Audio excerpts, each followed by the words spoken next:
Chapter 20. Boy 412. Boy 412 had fallen down a hole. He hadn't meant to, and he had no idea how it had happened, but there he was, at the bottom of a hole. Just before he had fallen down the hole, Boy 412 had become decidedly fed up with trailing around after the princess girl and the wizard boy. They didn't seem to want him with them, and he felt cold and bored, so he had decided to slip off back to the cottage and hoped that he might get Aunt Zelda to himself for a while. And then the Har had come in. If nothing else, the young army training had prepared him for something like this. Many times, in the middle of a foggy night, his platoon of boys had been taken out into the forest and left to find their own way back. Not all of them did, of course. There was always one unlucky boy who fell foul of a hungry wolverine, or was left lingering in a trap set by one of the Wendron witches.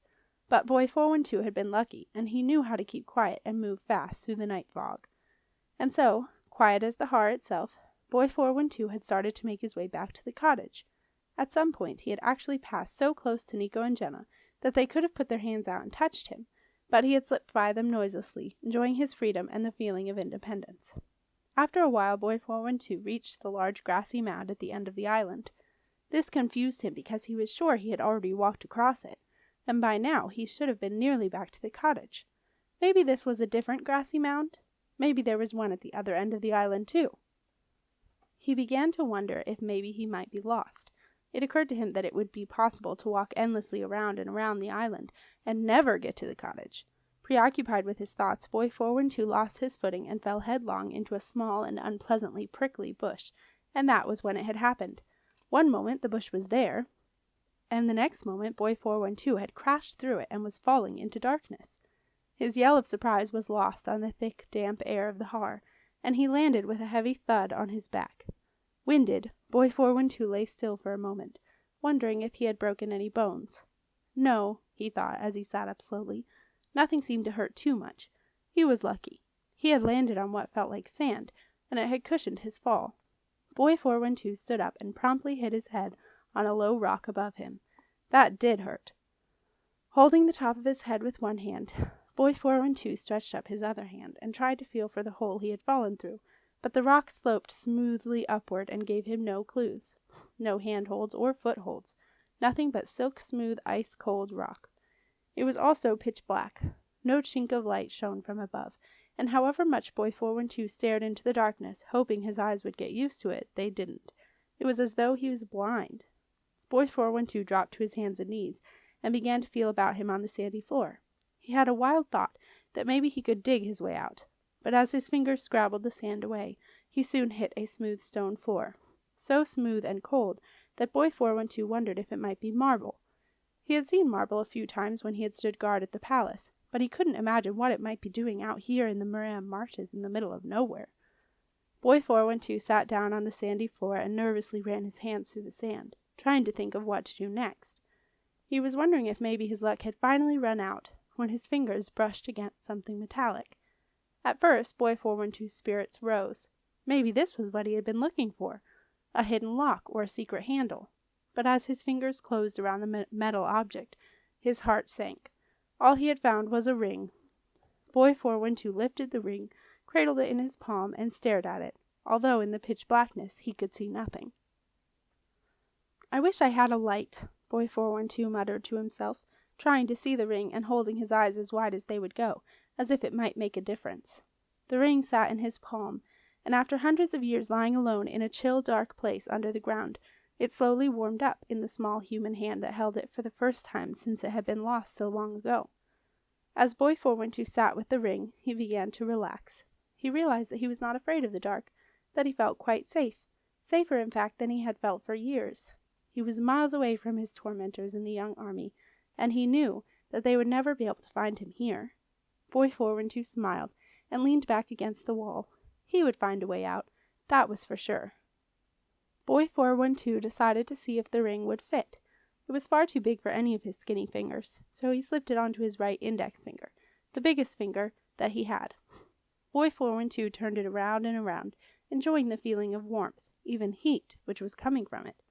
Very soon Boy 412 became aware of a strange sensation. The ring, which felt as if it had come alive, was tightening around his index finger. It now fitted perfectly. Not only that, but it was giving off a faint golden glow. Boy 412 gazed at the ring in delight, seeing his find for the first time. It was like no ring he had ever seen before. Curled around his finger was a gold dragon, its tail clasped in its mouth. Its emerald green eyes glinted at him, and Boy 412 had the strangest feeling of being looked at by the dragon itself. Excited, he stood up, holding his right hand out in front of him with his very own ring, his dragon ring, now glowing as brightly as if it were a lantern. Boy 412 looked around him in the golden light of the ring. He realized that he was at the end of a tunnel. In front of him, sloping down even deeper into the ground, was a narrow, high-sided passageway, cut neatly from the rock. Holding his hand high above his head, Boy 412 stared upward into the blackness through which he had fallen, but he could see no way of climbing back up. He reluctantly decided that the only thing he could do was follow the tunnel and hope it would lead him to another way out. And so, holding out the ring, Boy 412 set off. The tunnel's sandy floor followed a steady downward slope. It twisted and turned this way and that, leading him into dead ends and at times taking him around in circles, until Boy 412 lost all sense of direction and became almost dizzy with confusion. It was as if the person who had built the tunnel was deliberately trying to confuse him and succeeding. And that, reckoned Boy 412, was why he fell down the steps. At the foot of the steps, Boy 412 caught his breath. He was all right, he told himself. He hadn't fallen far, but something was missing. His ring was gone. For the first time since he had been in the tunnel, Boy 412 felt scared. The ring had not only given him light, it had kept him company. It had also, Boy 412 realized as he shivered in the chill, made him feel warm. He looked about him, eyes wide open in the pitch blackness, desperately looking for that faint golden glow. He could see nothing but black. Nothing. Boy 412 felt desolate. As desolate as he had felt when his best friend, Boy 409, had fallen overboard in a night raid, and they had not been allowed to stop to pick him up. Boy 412 put his head in his hands. He felt like giving up. And then he heard the singing. A soft, thin, beautiful sound drifted over to him, calling him toward it. On his hands and knees, because he did not want to fall down any more steps just then, Boy 412 inched his way toward the sound, feeling along the cold marble floor as he did so. Steadily he crawled toward it, and the singing became softer and less urgent, until it became strangely muffled, and Boy 412 realized he had his hand over the ring. He had found it, or rather the ring had found him.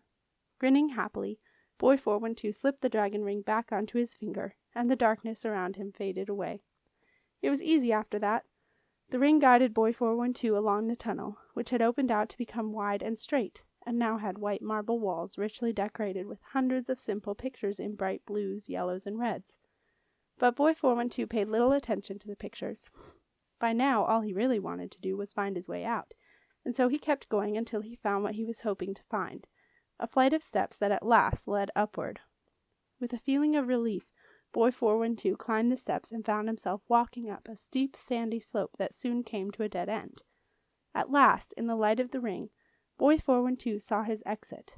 An old ladder was propped up against a wall, and above it was a wooden trapdoor.